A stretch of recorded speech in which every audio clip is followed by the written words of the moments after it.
स्थळ होतं डॉक्टर बाबासाहेब आंबेडकर मराठवाडा विद्यापीठ आणि तारीख होती 28 सप्टेंबर 2013. निमित्त होतं एका काव्य स्पर्धेचं, काव्य वाचन स्पर्धा. संगतवारीने हे इतकं लक्षात राहण्याचं कारण असं, कारण तो दिवस होता भारताला जगाला अभिमान वाटावा अशा गान सम्राज्ञी लता दीदी यांच्या वाढदिवसाचा. 2.5 तास चाललेला तो सोहळा. याची देही याची डोळा पाहत होतो. चिरंजीवांना घेऊन गेलो होतो, पियुषला. 2013 म्हणजे चिरंजीवांचं वय त्यावेळेला होतं 3 आणि 3 6 15+. 2.5 तास अगदी खिळवून ठेवणारा असा तो कार्यक्रम. मधल्या 5-7 मिनिटात कुठल्या तरी निमित्ताला बाहेर जावं लागलं आणि वेळ आली, घटिका आली ती बक्षीस समारंभाची, प्रमाणपत्र वाटपाची. मग त्यात ते सगळं उत्तेजनार्थ 3rd, 2nd and the first prize goes to, प्रथम पारितोषिक दिलं जातंय निलेश चव्हाण. टाळ्यांच्या कडकडाटात एक छोकरा तिथे व्यासपीठावर चढला. काय सांगावं, त्याच्या रूपाचं वर्णन जर एका वाक्यात करायचं झालं तर वपूंच्या भाषेत मला असं करावं लागेल, पुरुषांची नजरबंदी व्हावी असलं ते रूप. पण मला असा प्रश्न पडला की अरे, ह्या मुलाला तर मी पाहिलंच नाही. याच्यासारखा मुलगा माझ्या नजरेतनं सुटू कसा शकतो? बक्षीस स्वीकारलं. ती गर्दी, मी आणि पियुष त्या गर्दीतनं वाट काढत निलेशपर्यंत पोचलो. सगळ्यांचं अभिनंदन अतिशय नम्रपणे स्वीकारत हा पोरगा थकला नाही.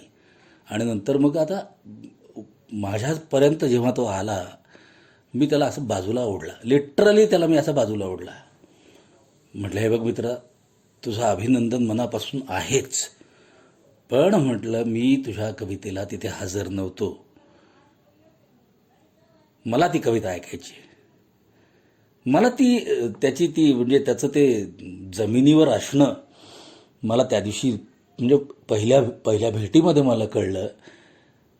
तो काय, माझं नाव माहीत नाही, माझ्याबरोबर कोण आहे त्याचं नाव माहीत नाही, त्याचं नाव ते मला तिथं जाहीरपणे घोषित झाल्यामुळे मला कळलं होतं. तेवढ्या गर्दीमध्ये एक कोपरा आम्ही कसा तरी गाठला आणि निलेशनी ज्या कवितेला त्याला प्रथम पारितोषिक मिळालं होतं ती कविता म्हटली. काय उच्चार, काय आशय, काय प्रेझेंटेशन, आणि सगळ्यात महत्त्वाचं म्हणजे ती कविता कमालीची अंतर्मुख करणारी होती. त्या कवितेचं नाव होतं तिचं वयात येणं. तिचं वयात येणं. मला ती पाठ नाही आहे आणि मला जरी पाठ झाली तरी मला निलेशसारखी नाही ना म्हणता येणार ती. त्यामुळे आता जाहीर फेसबुकवरून त्याला हे आवाहन करतो, मित्रा, फक्त तेवढी आणि तेवढी कविता म्हणायची आणि फेसबुकवर ज्या क्षणाला तुला माझं हे आवाहन दिसेल त्याच्यानंतर लगेचच ती कविता फेसबुकवर आली पाहिजे. मी त्या कवितेने अंतर्मुख अशा करता झालो, मी एका मुलीचा बाप आहे. जसा मी एका मुलाचा बाप आहे तसा एका मुलीचा बाप आहे. आणि 2013 म्हणजे माझं लेकरू त्यावेळेला 10 वर्षाचं 11 वर्षाचं होतं. त्याच्यामुळे ती कविता खूप अपील झाली. निलेश, काय यार, काय मी खरं सांगू का तुला, गेल्या 7 वर्षांमध्ये तुला अनेक ठिकाणी अनेक रूपांमध्ये पाहिलेलं आहे. त्यामुळे मी ह्या घटकेला तुझ्या कवितांबद्दल मी मुळीच बोलणार नाही आहे, कारण ते माहिती आहे, एव्हरीबडी नोज. तुझ्या कवितांचा मी फार झालं तर आदर करू शकतो, तुझ्या कवितांना मी कडेवर घेऊ शकतो, सगळं करू, पण आजच्या दिवशी मला तुझ्या कवितांवर नाही बोलायचं मित्रा. आज मला तुझ्याबद्दल बोलायचं आहे, तुझ्याबद्दल बोलायचं आहे. काय सांगू, काय असे इतकी दाटी झाली, इतकी गर्दी झाली आहे डोक्यामध्ये प्रचंड, की आता जर मला तुला पटकन जर मला सांगायचं झालं की काय निलेश, निलेश असा इतक्या पटकन नाही सांगता येणार. सो निलेश, मी पण एक कविता केली आहे. निलेश, दाय नेम इज ऑनेस्टी, दाय नेम इज फ्लो, दाय नेम इज ब्लो, दाय नेम इज स्लो, दाय name is yes. This is one word poem. Yes, you ever says yes, you ever say yes, you never say no. Thy name is acceptance, thy name is loyal, and it was the seventh virtue I told, and you can add some more virtues in this seventh. काय सांगू, तुझं असणं, तुझं दिसणं, तुझं वावरणं, तुझं नसणं. ॲट द एज ऑफ 82 माझ्या आईने काल एक प्रश्न विचारला मला, निरागस प्रश्न. ज्या तू टी व्हीवर दिसतो ना, तिला सुद्धा तुला टी व्हीवर पाहावं लागतं. आम्ही सुद्धा तुला टी व्हीवरच पाहतो. किती अंतर पडलंय बघ असेल. आणि निमित्त लॉकडाऊनचं आहे फक्त, पण लॉकडाऊन सुटलाय आता. लॉकडाऊननी सोय केली यार. असो, मला कळतं, प्रत्येकाची व्यस्तता कळते. तर ती म्हणाली, अशात निलेश बातम्या देताना दिसत नाही तो. रामकृष्णा, 16 जुलैपासून मला बाल्याच्या ऐवजी ती रामकृष्ण म्हणायला लागली. तिला सांगितलं मी, अगं तसं नाही आहे, तो सध्या सुट्टीवर आहे. निलेशबद्दल बोलायचं तर अनेकांना काव्यधारेचा निलेश माहिती आहे. काव्यधारेचा निलेश मी काय सांगू. काव्यधारेचा निलेश सांगताना मला धम्मपाल, श्रीरंग, राही आणि आपला हा आता कीर्तन करत होता तो, काय नाव त्याचं, अविनाश भारती, पियुष. इथे काही पुत्रधर्म किंवा पितृधर्म पाळलेला नाही बरं का. पियुष आलेला आहे तुमच्याकडे एकदा. ॲट द एज ऑफ 12 त्यांनी लिहिलेलं आहे, समाधान कविता उतरल्यानंतर, प्रसिद्धीच्या विचाराआधी. आणि हेच मला मी ही जी नावं सगळी घेतली, काही नावं सुटली असतील याच्यात आणखीन, पण ती आहेत, पोटात आहे, ओठात येतील. समाधान कविता उतरल्यानंतर, प्रसिद्धीच्या विचाराआधी. कुठले दाखले देऊ मी सांग. आता मला जर असं विचार आठवून पाहायचं म्हटलं तर 2016 सालचा तो निलेश आठवतो, की ज्या निलेशला काय म्हणता येईल त्याला, शब्दप्रभू असलेले, अख्ख्या महाराष्ट्राला नव्हे तर अख्ख्या भारताला त्यांच्या केवळ वाणीमुळे जे ज्ञात आहेत असे सुधीरजी गाडगीळ, त्यांनी म्हणावं या मुलाचं नाव मला सांगा. आणि त्यांनी कसलं कौतुक केलं त्यांच्या भाषेमध्ये. ते शब्द नाही रे बाबा आठवत मला, फक्त त्यांच्या डोळ्यातलं कौतुक आठवत आहे. आणि त्यांचं तुझ्याबद्दल बोलून झालं, आणि नंतर दादांनी केलेलं कौतुक काय सांगावं. अरे दादा किती कमी बोलतात. आणि दादांमध्ये दादा म्हणजे पंडित गझल नवाज भीमराव पांचाळे.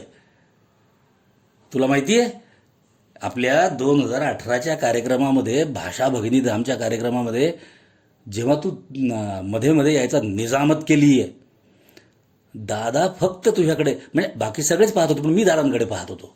दादा फक्त तुझ्याकडे कौतुकाने पाहत होते, दुसरं काहीच करत नव्हते दादा. त्यांची पण दाद मिळाली यार तुला. काय सांगू आणखीन.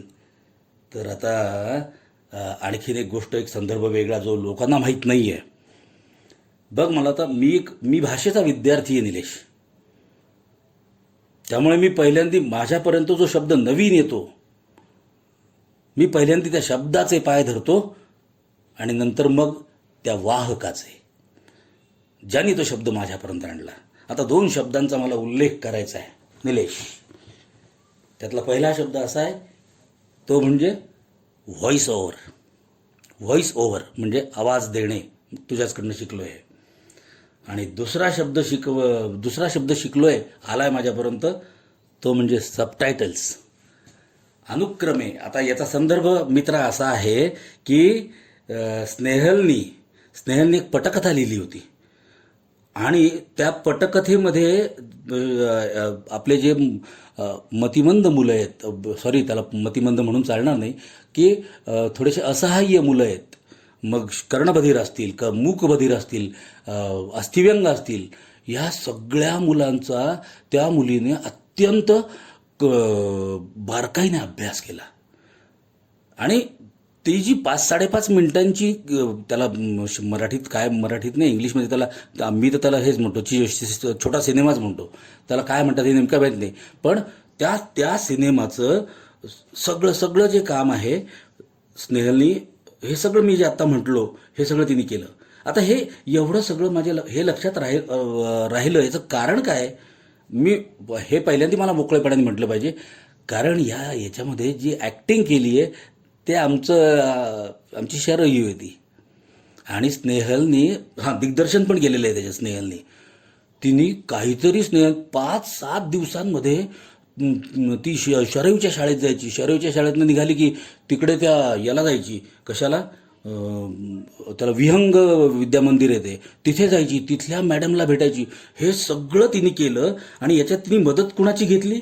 याच्यात मदत फक्त तो जो व्हिडिओ रेकॉर्डर असेल किंवा कॅमेरामन असेल तर तोही पोरगा तेवढाच कर्तृत्वाचा पोरगा आहे. त्याचं नाव आहे ऋषिकेश हुशिंग. आणि या सगळ्या ह्याच्यामध्ये हे सगळं पूर्ण झालं, एडिट झालं आणि ते सबटायटल्स तिने दिले. हे सबटायटल्स इतकं भयानक प्रकरण आहे हे मी सबटायटल्स वाचल्यानंतर लक्षात आलं. इतक्या छोट्या याच्यात नेमका संदेश कन्व्हे करणं हे सबटायटल्सनी करायचं असतं आणि ते त्यांनी लिहिल्या केलं. आणि याच्यात सगळ्यात हाईट म्हणून ते एक सुंदर गाणं आहे, आनंदाचं डोही आनंद तरंग. त्या पोरीनी फक्त तरंग काढला, तिथे विहंग टाकला. मी जेव्हा ते नाव पाहिलं म्हटलं अरे कमालीची कल्पकता आहे. असं सगळं हे आहे. आणि हे एवढं तिला साधण्याचं कारण म्हणजे कमालीची स्पष्ट बोलणारी पोरगी आहे ही, संसदीय भाषेत बोलणार, तिच्या भाषेमध्ये, पार्लमेंटरी लँग्वेजमध्ये. तुमची चूक झाली असेल तर तुम्हाला दाखवणार. आणि म्हणून या पोरीचा हा जो प्रवास आहे सगळा, हा तर मी फक्त तुम्हाला याचा सांगितला. लेखनाचा तिचा प्रवास वेगळा आहे, शिक्षणाचा वेगळा आहे.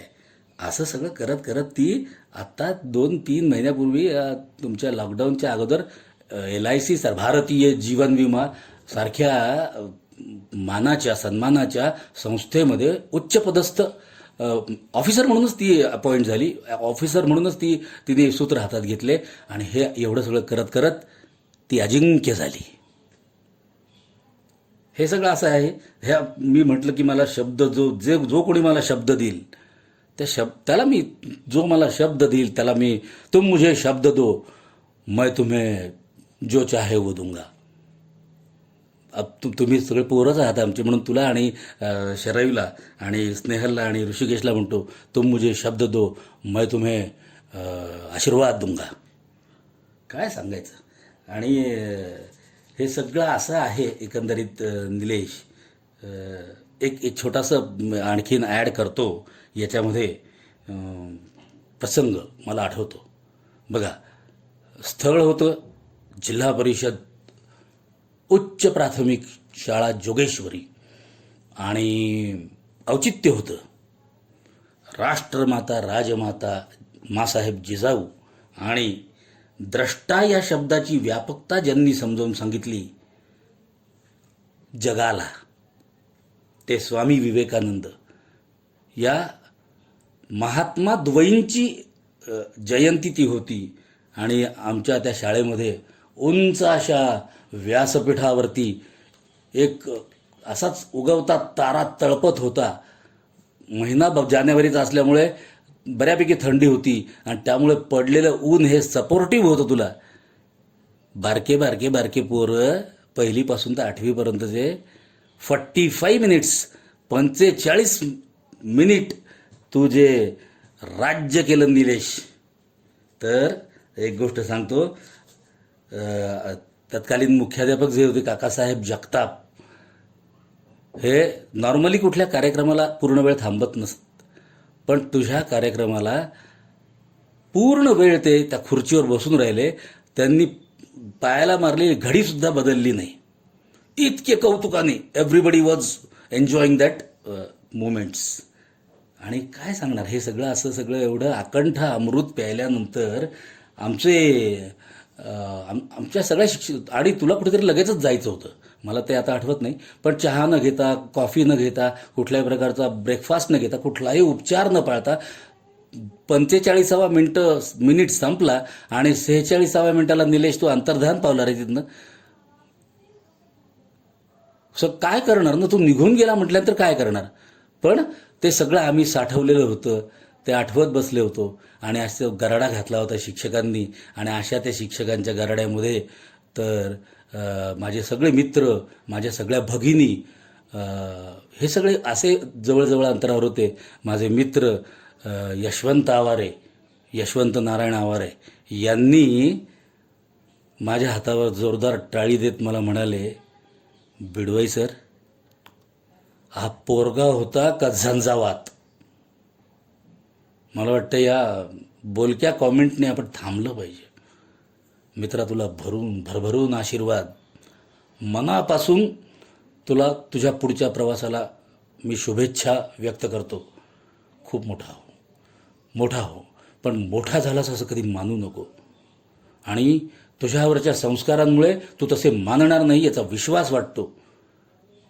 हा विश्वास नोंदवून मी माझ्या वाणीला पूर्णविराम देतो. हरिओम.